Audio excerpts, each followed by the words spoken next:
Hello everyone. तो आज हम लोकोमोशन के सारे पीवाईक्यू कंप्लीट कर चुके होंगे। आज ये लास्ट है।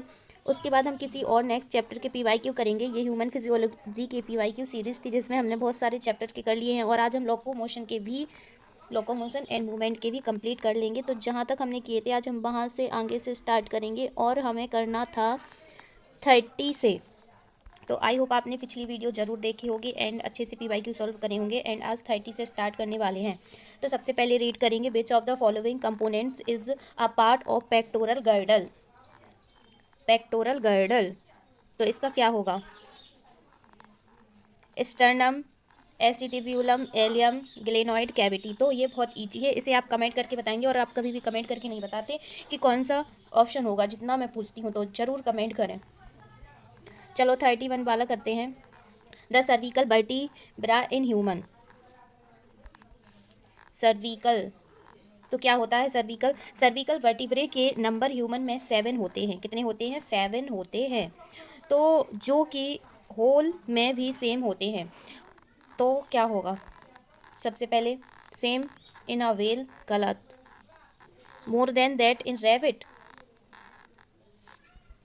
तो ए करेक्ट होगा, बी भी रॉन्ग होगा। Double than that one horse, गलत होगा। लेस देन दैट इन ग्रेटल, ये भी गलत होगा। तो व्हेल में भी क्या होते हैं? सेम होते हैं।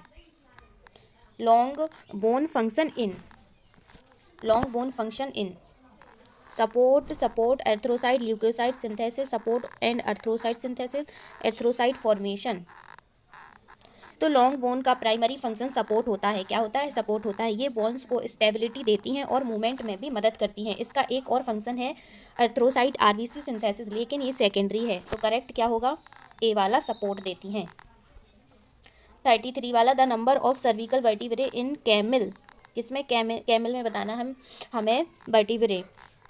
तो कैमल में सर्विकल वर्टिब्रे होते हैं। कितने होते हैं? कैमल में सर्विकल वर्टिब्रे के नंबर रैबिट से सेम है। दोनों में 7 सर्विकल वर्टिब्रे होते हैं, इसलिए सही क्या होगा? More than that rabbit, less than that rabbit, same that whale, more than horse. तो लेस देन रैबिट होगा। The deltoid ridge occurs in, deltoid ridge humerus bone पर होता है। ये रिड्स डेलेटेनॉइड मसल्स के अटैचमेंट के लिए जो सोल्जर मूवमेंट में मदद करता है। काय में मदद करता है? सोल्जर मूवमेंट में। तो क्या होगा? Radius, ulna, femur, humerus. क्या होगा? Humerus. Match the following joint with the bone involve. तो जॉइंट को उनके इन्वॉल्व बोन के साथ मैच करने के लिए हमें पहले जॉइंट और उनके फंक्शन समझने होंगे। क्या समझने होंगे? जॉइंट और उनके फंक्शन। ये जॉइंट ए वाला, ये जॉइंट कार्पल्स बोन के बीच होता है जहां बोन स्लाइड कर सकें। क्या कर सकें? स्लाइड कर सकें। क्या कर सकें? स्लाइड कर सकें। दूसरा है हिंज जॉइंट। ये जॉइंट ह्यूमरस और अल्ना के बीच होता है जहां एक बोन दूसरे बोन के अगेंस्ट हिंज की तरह मूव कर सके। फाइवेट बोन्स। ये जॉइंट एटलस और एक्सिस के बीच होता है जो कि रोटेशन अलाउ कर सके। Saddles joint. ये जॉइंट कार्पल्स और मेटाकार्पल्स ऑफ थंब के बीच होता है जो अपोजिट थंब्स मूवमेंट को क्या कर सके? अलाउ कर सके। तो फर्स्ट का होगा क्या? थर्ड। फर्स्ट का थर्ड होगा, सेकंड का 4 होगा और थर्ड का 1 होगा और 4 का थर्ड होगा। Okay. The pivot joint between Atlas and axis is a types of pivot joint जो एटलस और एक्सिस के बीच होता है, ये एक टाइप का सिनोवियल जॉइंट है। सिनोवियल जॉइंट के जॉइंट कैविटी होती है और ये मूवमेंट को अलाउ करने में मदद करती है। तो क्या होगा? ये which of the following joint would allow no movement. Joint जो बिल्कुल मूवमेंट अलाउ नहीं करते उन्हें हम फाइब्रस जॉइंट कहते हैं। ये जॉइंट बोन के रिजिडली कनेक्ट होते हैं। तो क्या होगा? Fibrous joint. Select the correct matching of the types of the joint which the example of human skeleton।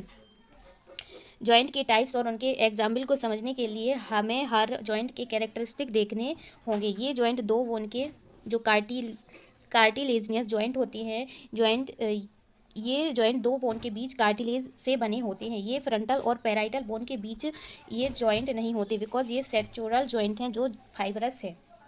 Pivot bone, ये जो पाइवेट सर्विकल वर्टिब्रे के बीच होते हैं, जहाँ एटलस और एक्सिस एक दूसरे के क्या होते हैं, अराउंड रोटेट करते हैं। हिंज जॉइंट, ये जॉइंट ह्यूमरस और अल्ना के बीच होते हैं, जो एक हिंज की तरह मूव करते हैं। ग्लाइडिंग जॉइंट, ये जॉइंट कार्पल्स के बीच होते हैं, जहाँ बोन स्लाइड कर सकती है। तो करेक्ट क्या होगा, बी वाला, between third and fourth cervical vertebrae. The characteristic of an example of a synovial joint in human is. Synovial joint के कैरेक्टर्स और एग्जाम्पल को समझते हैं। तो fluid filled synovial cavity between two bones, ये सबसे कॉमन कैरेक्टरिस्टिक है synovial joint की, जहाँ दो बोन्स के बीच एक फ्लूइड फिल्ड स्पेस होता है जो मूवमेंट को स्मूथ बनाता है। Lymph field between two bone limited, lymph field ये कैरेक्टर साइनोवियल जॉइंट का नहीं है। Fluid cartilage between two bone limited movement, ये भी नहीं है बिकॉज स्केल बोन्स के बीच, सॉरी कजनस बिटवीन टू, ये भी साइनोवियल जॉइंट की कैरेक्टर्स नहीं है, पर ये लिमिटेड मूवमेंट नहीं है इंडिकेट करता। Fluid filled to joint provide cushions, तो ये भी नहीं है। तो करेक्ट कौन सा हो जाएगा, ए वाला।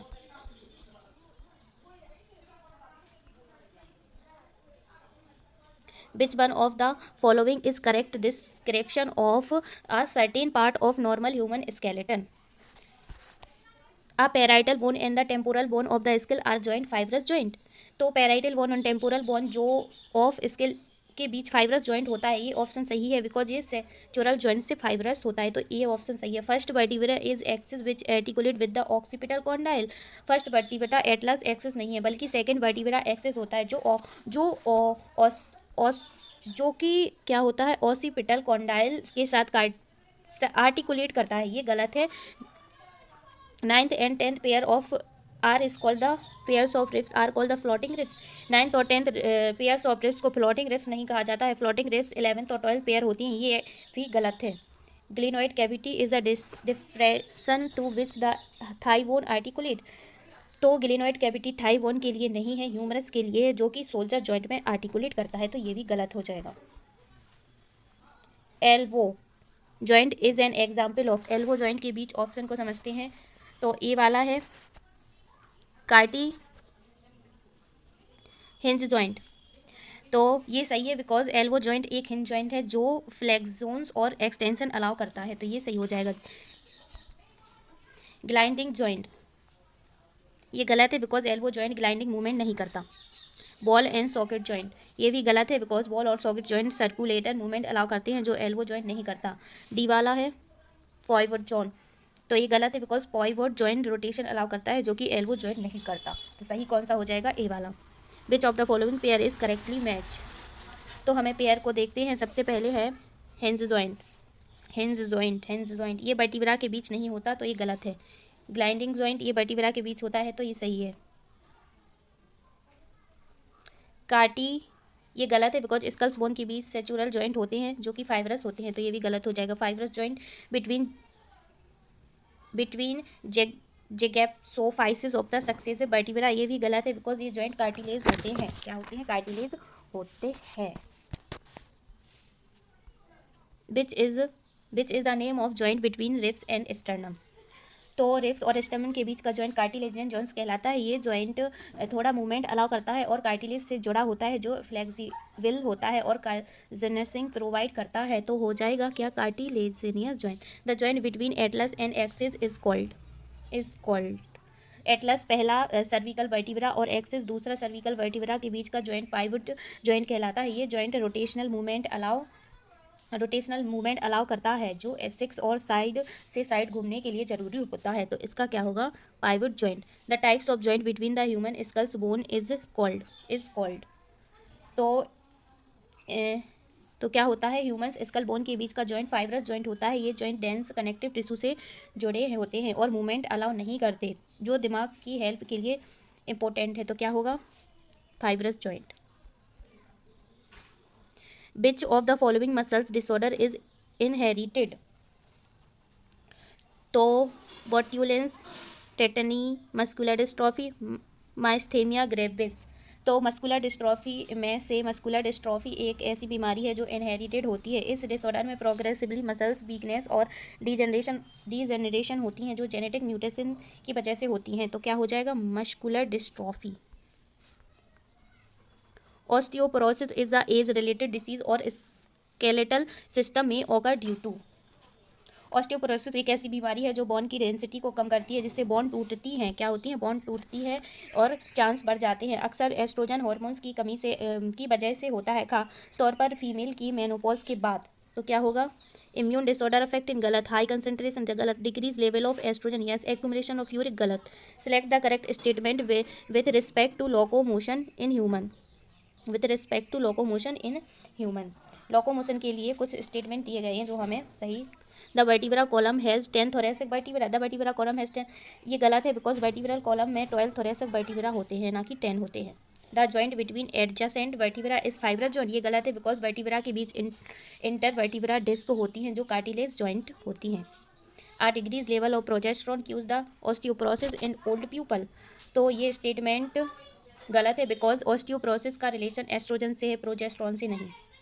Accumulation of uric acid crystallize in joint cause in their inflammation, ये स्टेटमेंट गाउट से रिलेटेड है, लेकिन ये ऑस्टियोपोरोसिस के लिए नहीं है। इसका सही है ए वाला। Select the correct statement with respect to disorder of muscular humans. Muscular disorder के लिए दिए गए स्टेटमेंट, सबसे पहले है failure of neuromuscular transmission in myasthenia gravis can prevent normal slowing. Myasthenia gravis एक ऑटो इम्यून डिसऑर्डर है जिससे न्यूरोमस्कुलर जंक्शन पर ट्रांसमिशन फेल होता है, जो मसल्स वीकनेस का कारण बनता है और ये स्वेलिंग को भी अफेक्ट कर सकता है। तो ये accumulation of uric and creatine in joints cause in inflammation, ये गलत है बिकॉज यूरिया और क्रिएटिन का जॉइंट में इन्फ्लामेशन से रिलेशन नहीं है।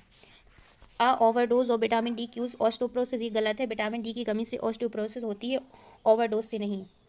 Rapid contraction of skeleton muscles cause of dystrophy, ये गलत है, मस्कुलर डिस्ट्रॉफी का रिलेशन रैपिड कॉन्ट्रैक्शन से नहीं बल्कि मसल्स फाइबर से की डिजेनरेशन से है। तो इसका करेक्ट आंसर ए है।